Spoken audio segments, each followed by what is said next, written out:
It is 7 a.m. here on the East Coast. It is Wednesday, January 22nd, and this is Fox and Friends.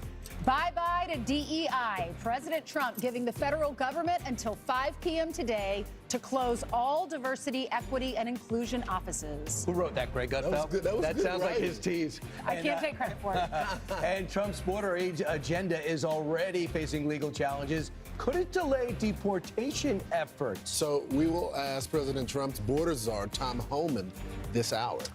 And a Fox weather alert. Look at those images, because a deadly, once-in-a-generation winter storm leaving thousands in Texas, along the Gulf Coast, Florida, and Georgia without electricity. We are tracking the latest as it makes its way toward the east. The second hour of Fox and Friends from a 7-degree New York City. Is that what it is here? Yeah, it is. That's why we're on the couch. Just get through today. You'll be fine. Stay That's inside. why this Turn is on our your space best heater. friend. Right. Suddenly, it's not as bad as it used to be. Exactly. It was never bad. It's amazing how things change. Hour 2 for this Wednesday starts right now. So President Trump already paving the way for the future of AI in America. Yep. Trump and tech leaders announcing a $500 billion private sector investment to build an artificial intelligence data centers, do it throughout the U.S. Our senior White House correspondent, Jackie Heinrich, joins us live with the details. Good morning to you, Jackie. Good morning to you guys. Yeah, in his first full day in office, President Trump announcing a massive infrastructure investment in artificial intelligence. This all happening in a speech from the Roosevelt Room. You had the SoftBank, OpenAI, and Oracle leaders there announcing that they'll work together on this project called Stargate. It is aimed at building data centers in the U.S. that will be focused on AI. Here's what they said. Together, these world-leading technology giants are announcing the formation of Stargate, a new American company that will invest $500 billion at least in AI infrastructure in the United States and very quickly, moving very rapidly, creating over 100,000 American jobs almost immediately. Now, this announcement also serves as just another sign of how the tech and business communities have really warmed up to the president. The first investment for this project will total $100 billion. That will be the first data center built in Texas, with plans to have expansion in other states. A White House official told our colleagues over at Fox Business that following the election, President Trump secured a $1 trillion private investment for the U.S. in different projects. Here are two of the CEOs on Special Report last night talking about just how important this AI investment is. We have been working on it for a long time. The first data centers are actually under construction in Texas already, and we'll be turning them over to Sam to start training their next model. Wouldn't have been obvious that this was possible. I think if a different president, it might not have been possible, but we are thrilled to get to do this, and I think it'll be great for Americans, great for the whole world. So as the president wakes up this morning, we are still awaiting details on what his day is going to look like. So stay tuned for more there, guys.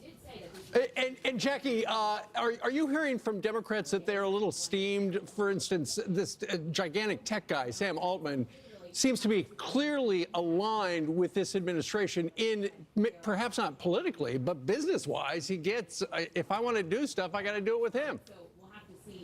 Yeah, I think you saw, it was a week or so ago, I believe it was Sam Altman, I don't want to misspeak, called out in a letter from Elizabeth Warren saying, Yes. you know, You're looking right. at the donations that he made to the Republican Party, and he posted on Twitter, Altman, or on X rather, that he never got those kinds of letters when he was donating to Democratic causes. I believe that was from Sam Altman. So certainly a lot of consternation from Democrats about the money that's going to the Republicans now. And Bernie Sanders, I think, our colleague Hillary Vaughn got him on Capitol Hill yesterday and said, well, you know, you talk about this oligarchy. Do you not care about George Soros and Alex Soros giving so much money to Democrats? And he's like, he did admit, you know, that it's a problem for both parties. So Bernie Sanders, nothing if not consistent.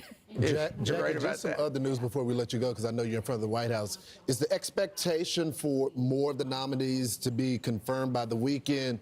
I know you probably saw John Thune's comments, which I think really set a red line. He said, either you can do this the easy way or the hard way, either do it through the week or I'm going to make you stay this weekend.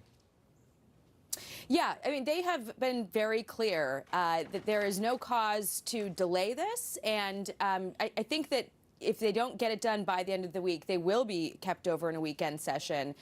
We are also hearing some announcements for next week for some of those confirmation hearings. I believe Kash Patel is among them.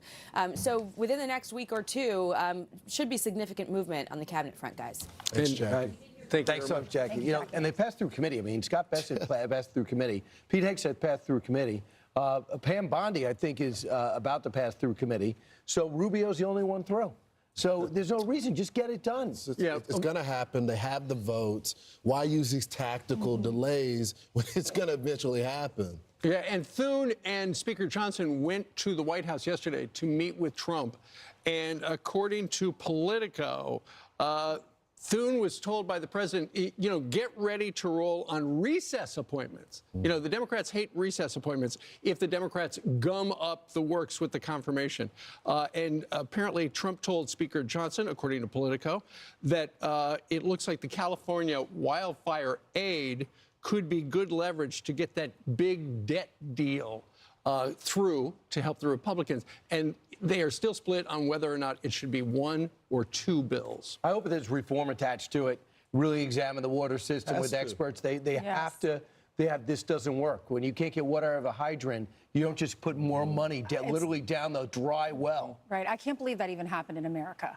Right. You hook up to a fire hydrant and it's 4 dry. days. And they need to figure out how to handle the forestry problem. That's They just exactly need- right. So he's going to be out there. He's going to be out there in 2 days. Yeah, but he's going to go to North Carolina, North Carolina, first. too. I'm glad that he hasn't forgotten about them. A lot of those folks are upset. And because- Sean has the first Oval Office interview with him tonight, so I'm sure gonna we'll be be great. asking about this. Meanwhile, something else that the president promised, the clock is now ticking ahead of the deadline for all federal DEI offices. They're going to close at 5 o'clock today with the officials out. The sweeping move made possible by Trump's executive order a couple days ago. Yep, Brooke Singman all over this story that she broke. Hey, Brooke. Hey guys, good morning. That's right. So President Trump's administration is quickly making moves on some of the promises he made during his campaign. So the president issuing the executive order that all federal diversity, equity, and inclusion offices must close by 5 p.m. today, and all of their staff must be put on paid leave. The White House says, quote, this order enforces long-standing federal statutes and faithfully advances the Constitution's promise of colorblind equality before the law. They also say that this comprehensive order is the most important federal civil rights measure in decades. So here is what needs to be done by the end of the day today. All department and agency heads must notify employees of the closures and that they are being placed on paid administrative leave. They also have to take down all of the websites and social media accounts, and any DEI-related trainings must be canceled, and any DEI-related contractors have to be terminated. Trump's move seems to have sparked others to follow suit. FCC Chairman Brendan Carr announcing yesterday that the commission will also be ending its promotion of DEI initiatives. He says the FCC is going to eliminate it from their strategic plans and their budget. They're going to get rid of the FCC's DEI advisory group and the DEI task force. He says they'll also rescind the commission's DEI equity action plan and curb DEI analysis in their economic reports. Carr will be joining the show in the next hour to discuss his decision to end these practices. As for President Trump's order, the deadline approaching less than 12 hours from now. Guys? Wow, and you can't say this is a surprise. Thanks so much, Brooke, because, and you watch the private sector do it ahead of time. We watch Walmart and all pulling out, Target doing the same thing, and the FBI, the week before President Trump's about to take power, goes, we're going to just dissolve this and save ourselves a little bit of a problem. So this is fantastic. Some just told to leave with pay. And the president wants this to apply to the FAA because he says millions of Americans rely on safe, timely air travel every day. Safety and competence should be the only job criteria for FAA employees. We want the best people flying our planes. Period. Absolutely. Indeed. All right, let's talk a little bit about something that's gotten discussed quite a bit in the last 20 hours or so. Yesterday, the presidential party and members of Congress and whatnot, the hoi polloi of Washington for the most part, went up to Washington's National Cathedral for a national prayer event. And there at the lectern was Bishop Marianne Edgar Bood, and she gave a sermon that, you know, it's described as a sermon, but really it was a lecture where she told the new president, go easy on migrants and refugees and members of the LGBTQ community. If you missed it, it's gotten a lot of support in some quarters and a lot of criticism. Here she is. I ask you to have mercy upon the people in our country who are scared now. There are gay, lesbian, and transgender children in Democratic, Republican, and independent families, some who fear for their lives. And the people who pick our crops and clean our office buildings, who labor in poultry farms and meatpacking plants, who wash the dishes after we eat in restaurants and work the night shifts in hospitals, they may not be citizens or have the proper documentation, but the vast majority of immigrants are not criminals. Oh my God! It's always good to learn. What was that, John, or was that Paul? I don't know. She didn't go through scripture. Okay, Right. and she gave a political speech. Absolutely. And as someone that comes from generations of preachers, I would have walked out. I commend the president for being graceful, but I'm J.D. Vance. I'm looking crazy. Like, what is she talking about doing a sermon? I don't think it was appropriate time. If you had something to say to the president that may be a little political, if you wanted to talk about the president exercising mercy, then you could have asked for the president for a few minutes of his time and said, Mr. President, this is the issue that I feel. But don't get up there and try to preach a sermon that you cite no scripture for. Well, she's not going to talk to him because during the George Floyd riots back in 2020, she said she'd given up trying to speak to Trump and said that he needed to be replaced. So, you know, Look at the children. There's she children needs to there, be too, that are replaced. hearing this message. well, here's the thing. You know, the president's team should have known that she could have said things that were inappropriate for, or, you know, stuff that they didn't need to hear or was not appropriate. Just Google her. That's all they would have to do. But instead, they put him in that position where he's in the front row. Why was she selected? Is She's the bishop rector of the... Of that bishop, of that particular national cathedral. Here she is last night on CNN explaining what she wanted to do. I was speaking to the president because I felt that he has this moment now where he feels charged and empowered to do what he feels called to do, and I wanted to say, you know, there is room for mercy. There's room for a broader compassion. We don't need to portray with a broad cloth in the harshest of terms some of the most vulnerable people in our society. So Trump wants an apology, and he made that clear. He said the so-called bishop who spoke at the National Prayer Service on Tuesday morning was a radical left hardline Trump hater. She brought her church into the world of politics in a very ungracious way. She was nasty in tone and not compelling or smart. She failed to mention the large number of illegal immigrants that came into our country and killed people. Many were deposited from jails and mental institutions. It's a giant crime wave that's taking part in the USA. Apart from her inappropriate statements, the service was very boring and uninspiring. She is not very good at her job. She and her church owe the public an apology. Now, you got this historic moment, and she decides to give a lecture. A self-important person who probably had AOC jot some notes down before. You know what? I mean, she has every right to her opinion. We all have an opinion on this issue. Right. But I don't like it when ministers bring politics into the pulpit and try to lecture you. So I agree with you. Maybe pull him aside after the service and say, Mr. President, may I talk to you for a little bit? There's something in my community that bothers me that I need to tell you about. And just have an adult conversation, but do it privately, because now everyone's talking about this. The issue that she's asking for mercy on when it comes to the border, did you go and speak to any of the families that were killed by illegals? How about coming into New York and talk to the cops that had fire shot at them? Did you ask for mercy for the cops? I mean, that's why you don't get involved in this. If she could have said, let's bring the country together. Let's have the spirit of Christ. But she went into some political, radical leftist. I don't know that church. I don't know the structure.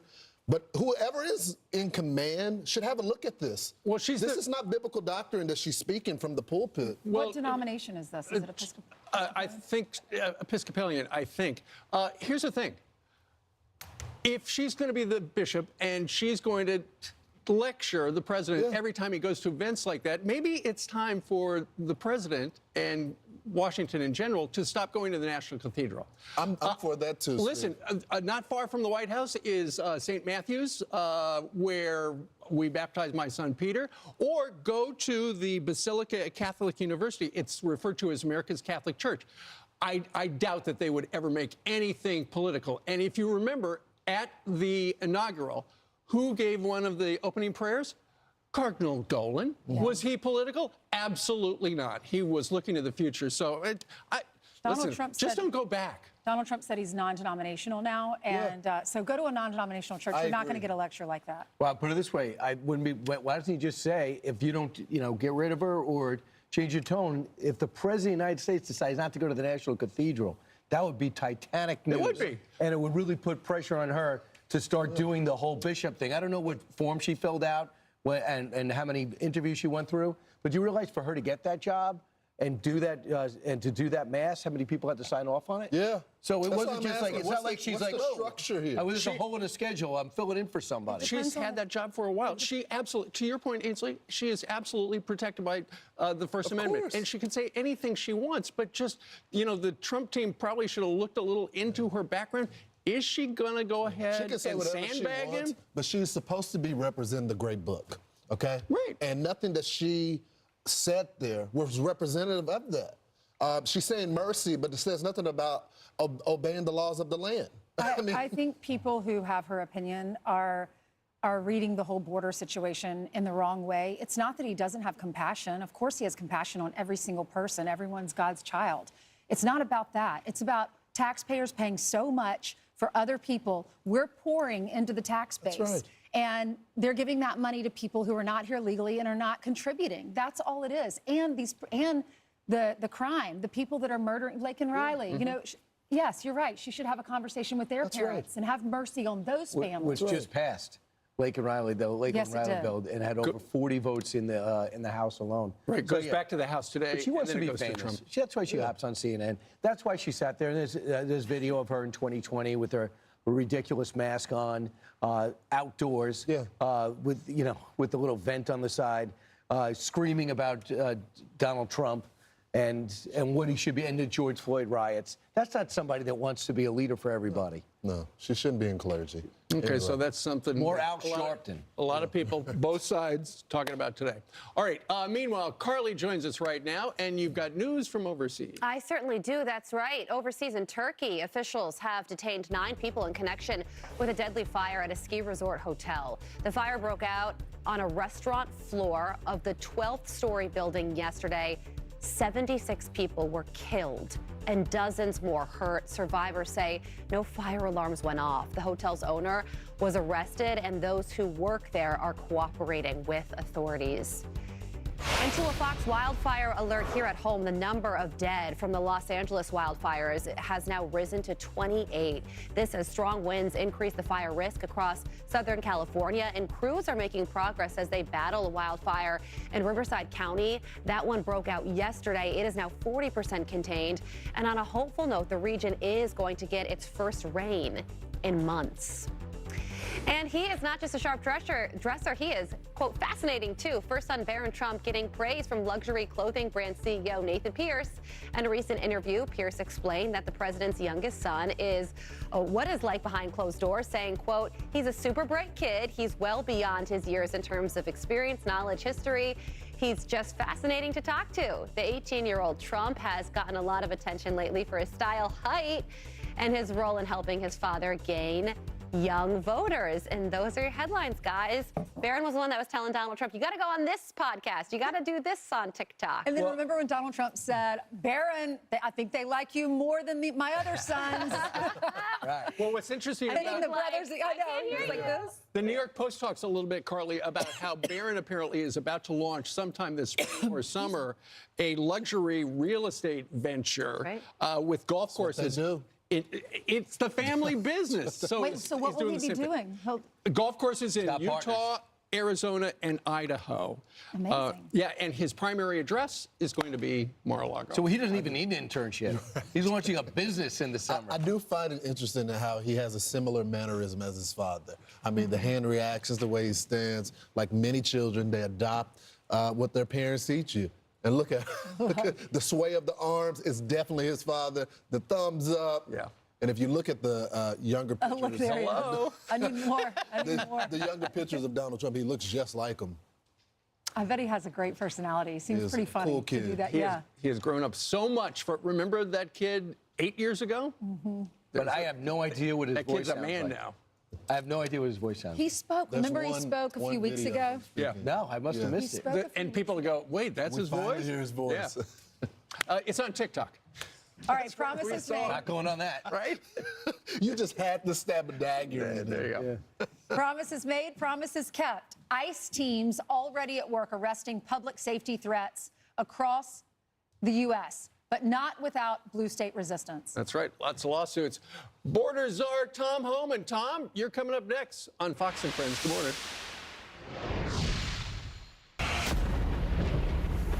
We are back with a Fox weather alert. Whoa. This is a live look. This is the French Quarter in New Orleans. Did you ever think you'd see this? Courtesy of EarthCam. Bourbon Street is covered in ice. Right now, 75,000 houses and businesses across the South are without power after a deadly once-in-a-generation winter storm brought heavy snow and sleet. Some areas getting a record 5 to 12 inches of snowfall, and the region is still under extreme cold and freeze warnings. Although the worst of the storm is over, it is still causing major disruptions at airports with over 1,200 flight cancellations and hundreds of delays. So let's check in with our senior meteorologist, Janice Dean, for our Fox weather forecast. Hey, Janice. Yeah, this is the part that I'm concerned with, is we have the extreme cold that's going to last across the Gulf Coast in towards the southeast for many days. Current wind chill, you got below zero, single digits, teens, all the way down to the Gulf, and that's where we had our unbelievable snowstorm. Still have the potential for some snow along the coastal areas of Georgia in towards the Carolinas, but for the most part, it's over. But what a map, right? Historic winter storm, over a foot of snow south of the New Orleans area. We are shattering records here in New Orleans, Louisiana, Mississippi, Alabama, Florida State. The snowstorm record here for Milton at 8.8 inches. That's more snow than New York City, more snow than Chicago right now. So just craziness. Top flight delays, obviously Houston and New Orleans right now. That's going to continue to be on the uptick. People just can't get out of their homes because it's impossible to travel, and they don't have the snow crews out there like you would typically see here in the Northeast. Temperatures still below freezing over the next couple of days, and that's my biggest concern, especially if we have people without power. We will continue to monitor this. Also, real quick, Southern California still fire weather danger. A couple of fires broke out near San Diego. Watching those as well. FoxWeather.com for your latest details. Lawrence, over to you. Thank you, JD. Yep. So ICE deportation operations have officially begun with a focus on immediate threats to public safety. It comes as border state Arizona introduced their ICE Act, would officially require the state to comply with ICE detainers, but the state's AG speaking out against the president's plan. I also will not have any part of and will fight the attempt to set up what I believe are essentially concentration camps and family separation camps in the state of Arizona. Here to explain it all, border czar Tom Homan. All right, Tom, listen, before I get to these Democratic AGs, can you give me the latest numbers on the border? Well, absolutely. Look, the greatest president in my lifetime, he's back. Because in 2 days, last 24 hours, total apprehensions on the southwest border, 766. Compare that to the 10 to 12,000 Biden had at one time. CBP-1 releases, 0. CHNV, Cuba, Haiti, Nicaragua, Venezuela releases, 0. Total of 766 across the entire southwest border. That is a game changer. And that is just some of the plans that have been implemented so far. Now let's talk about the 22 governors, Democratic governors that plan on resisting, the attorney generals that are doing this. Tell me the legal authority that they have and the legal authority you guys have if they plan on resisting federal law. Look, I find it strange that the Attorney General from Arizona makes such statements, because there was a lawsuit in Arizona a few years ago, the Show Me Your Papers a lawsuit in highest courts in the land that said immigration enforcement It's a federal responsibility. Federal responsibility. She has no say in the matter. And look, I've said many times, we said right out of the gate, Lawrence, right out of the gate, we're going to concentrate on public safety threats. So she's saying that she doesn't want public safety threats out of her community. I also am insulted by the term concentration camps. Are you serious? You're comparing ICE agents. We just lost a Border Patrol agent to a shooting up in Vermont yesterday, and they're the Gestapo. Are you serious? Concentration camps? ICE has detention centers. They have the best standards in the entire industry. I'll compare ICE detention standards to any state or federal facility or any county facility in the entire world. We have the highest detention standards, so that's an insult and it's a lie. Yeah, it's insulting to the agents, the men and women that do the job. Let's talk about ICE visiting folks, because when I look at it, I look at the law, people that have final deportation orders, people that are criminal aliens. What would a person have to do to get a visit from ICE? For it to be in the country illegally, first of all, I mean, there's nothing in the immigration law that says you got to be convicted of a serious crime to be removed under the INA. So if you're in the country illegally, ICE can visit you. But right now, as we said repeatedly, and the President Trump's been clear, we're concentrating on the worst first, the public safety threats and national security threats. And just yesterday, in the last 24 hours, ICE arrested over 308 serious criminals. Some of them were murderers, some of them were rapists, some of them raped a child, some were sexual assault of a child. So ICE is doing their job, and they're prioritizing just as the president said they would. So the ICE is performing excellent right now out in the field, and they're going to continue every day. You know, Democrats loved you at one point. Now they don't like you so much, Tom. But back in the day, you served in the Obama administration as well. We had Jay Johnson on last week to talk about the border. This is what he said about you. Let's watch it.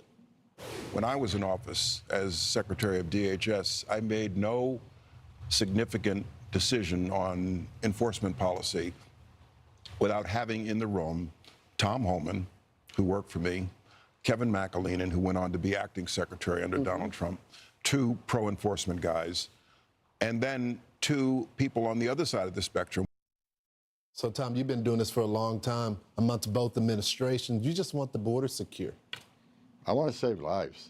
Secure border saves lives. And when President Trump locks this border down, less women and children be sex trafficked in this country. Less aliens will die making that journey. Under President Biden, we've had a record number of people die crossing that border. 600% increase in sex trafficking. And look at the 250,000 young Americans dead from fentanyl. When we secured the border, the fentanyl deaths has decreased. Sex trafficking has decreased. Deaths on the border decreased. So it's just about saving lives. Secure borders save lives. And plus, look, you can't have strong national security if you don't have border security. That's right. We need to know who's coming in, what's coming in, where's coming in, why it's coming in. So, again, President Trump, game changer, already made a significant difference on that border. This country is already safer, Tom, because of President Trump. I don't want to give the criminals any type of leeway here so they can react toward this interview, but what's the next move? What's the next option on the table to get more safety in this country?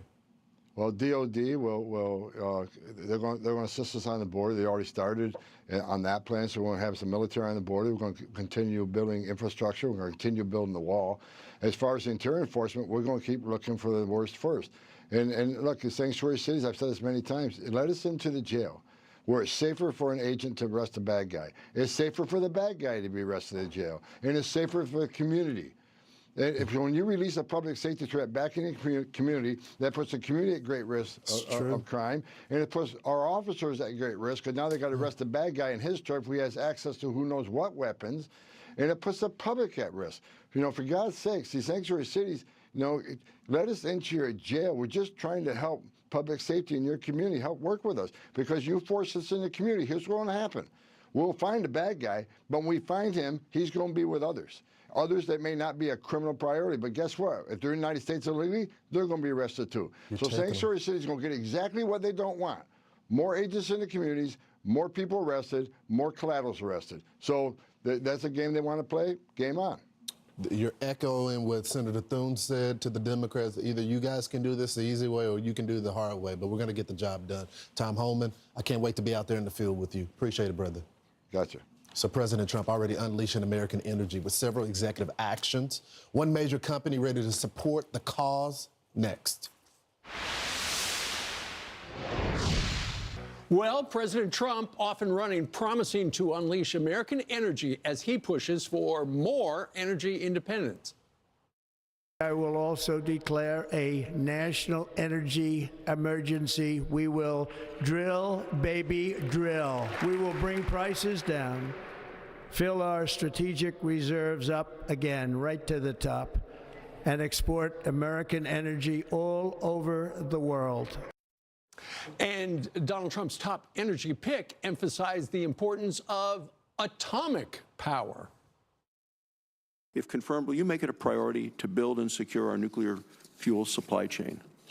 Senator, absolutely. It is a significant hole in the U.S. arsenal right now, a technology we developed, but yet we import most of it from abroad, and most that's enriched in the U.S. is by companies that are not American companies. That's all true. Amir Vexler is the CEO of Centrus Energy, which is leading the effort to restore America's ability to enrich uranium. And he joins us right now. Very nice to have you, Amir. Good morning. Okay, so, Donald Trump has been talking drill, baby, drill, but really at the same time, we should be talking about enrich, baby, enrich when it comes to our atomic power, right? That is correct. Okay, so explain the way it is right now. You are one of the largest providers of enriched uranium, right?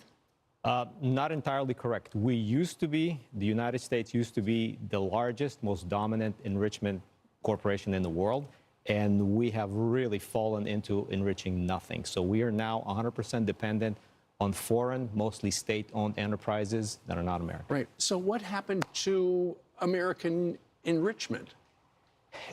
Decades of competing against state-backed enterprises has really done that. If you listen to the president's campaign and how he explains where we've fallen behind, I mean, we are a textbook example. You know, and I'm a big fan of atomic power, given everything else. And we could have a lot of it, but going back to 3 Mile Island in the movie, the China Syndrome, suddenly people go, I got no appetite for that.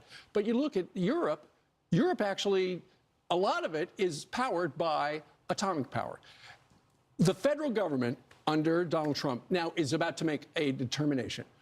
We need a lot of enriched uranium. But the question is, do you use the centrifuge technology from Europe or the United States? And of course, you want American. Yes, spoiler alert, you're absolutely right. It is true. The Trump administration and the incoming secretary will have an important decision to make. There is $3.4 billion that were passed into law by Congress wisely so that we no longer depend on others for uranium enrichment. And by the way, uranium enrichment is used not only for commercial power plants, it's used for national security. And the choice is very simple. Are we going to go with a European technology that is built in Europe, the centrifuges are built in Europe, or is it going to be an American technology that could supply national security that is built in America, relies on American workers and American skills? Right. And I don't think a lot of people, Amir, realize that, we've relied on a lot of international technology in the past. But I heard Donald Trump yesterday talking about how the European Union, he's thinking about tariffs on them as well because they have not treated the United States fairly. It just makes sense. If we're going to enrich uranium, there's not a problem with uranium supply. It's the enriched stuff, and that's where you guys come in. Exactly. So not a lot of people understand this, but 100% of the world enriched uranium supply, the enrichment part of it is supplied by state-owned foreign enterprises.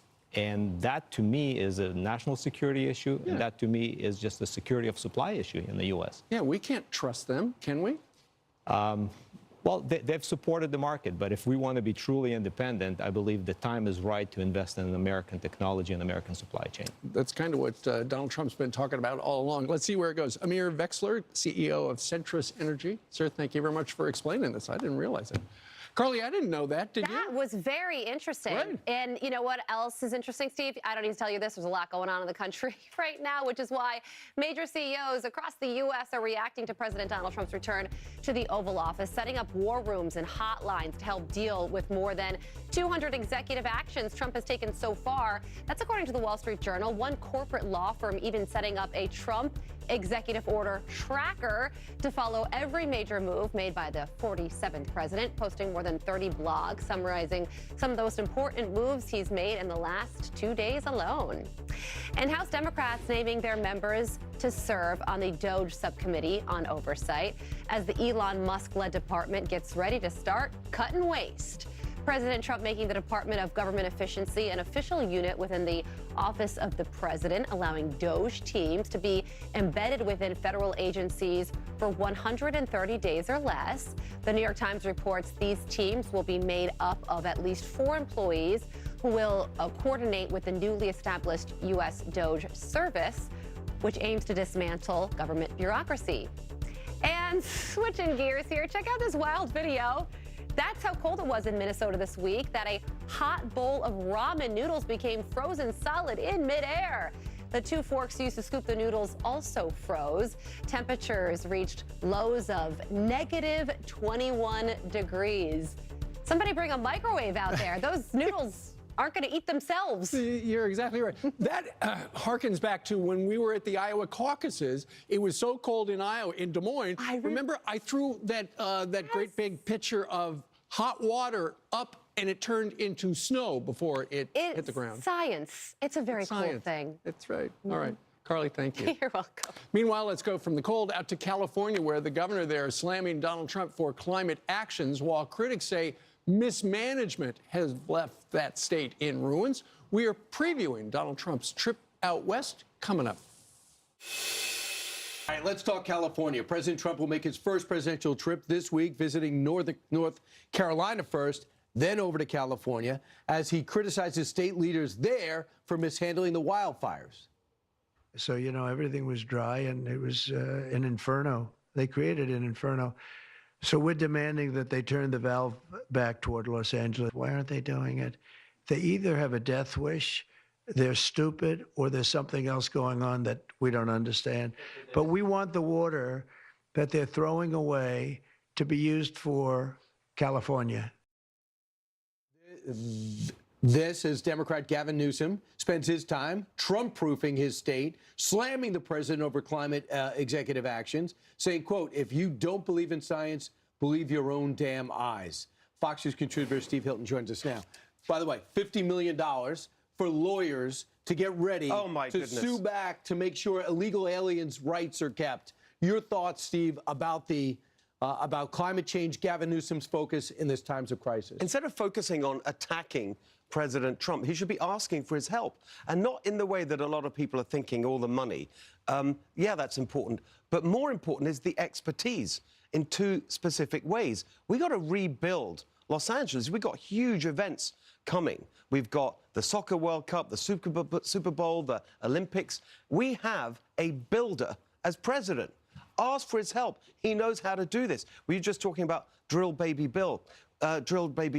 We need to build, baby, build in California. Not just rebuilding Los Angeles. We need to build infrastructure. We need to build housing. He knows how to do that. The second thing is, what's holding up things getting built in California? Regulations, insane environmental regulations, labor regulations. Trump knows how to get rid of regulations. We need to do that in California. Well, he says, I'm cutting red tape, meaning I'm going to cut some of those environmental regulations, which is driving environmentalists crazy. When Gavin Newsom and President Trump meet, we think on Friday, should President Trump say exactly what he's been saying to us to Gavin Newsom's face? Yes, because he's right. He's right about pretty much every single aspect of this. He's right that it was environmental regulations that stopped the clearing of the brush that made the wildfires into a total inferno.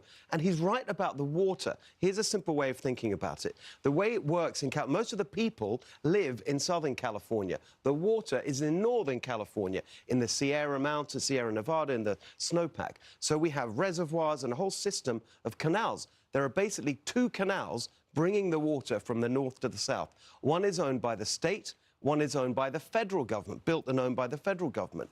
Trump, when he was last president, said, let's bring more water down by increasing the supply down the federal canal. What Gavin Newsom did to stop the water being taken out of the delta where it comes from was to reduce the supply in the state pipeline. to counteract it, Where's which that is word to go insane. then? Where's that word to go then? It stays in the Delta, and that's the point that they're... And Trump was saying yesterday, quite rightly, they're crazy. Why are they doing this? They really are doing it. They call it environmental reasons. It is to protect the fish that are in the Delta. Here's what's different now. You don't have to get some Democrats' attention or a Republican confirmed. Everybody was affected.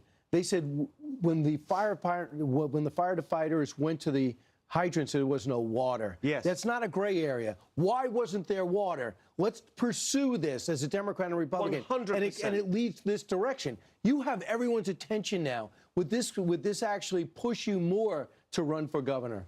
Well, as you know, Brian, we've talked about it. I am strongly considering it because it's obvious now. We need massive change in California.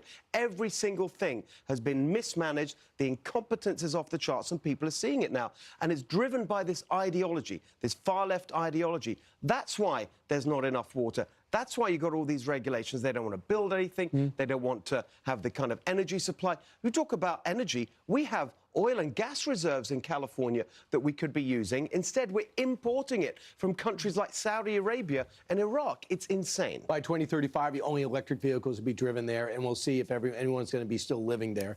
Steve Hilton, thanks so much. Great to see you. Look forward to your decision. Meanwhile, bye-bye DEI. President Trump orders all government diversity, equity, and inclusion offices to start shutting down by 5 p.m. today. The head of one government agency is going to tell us the steps he's also taking next.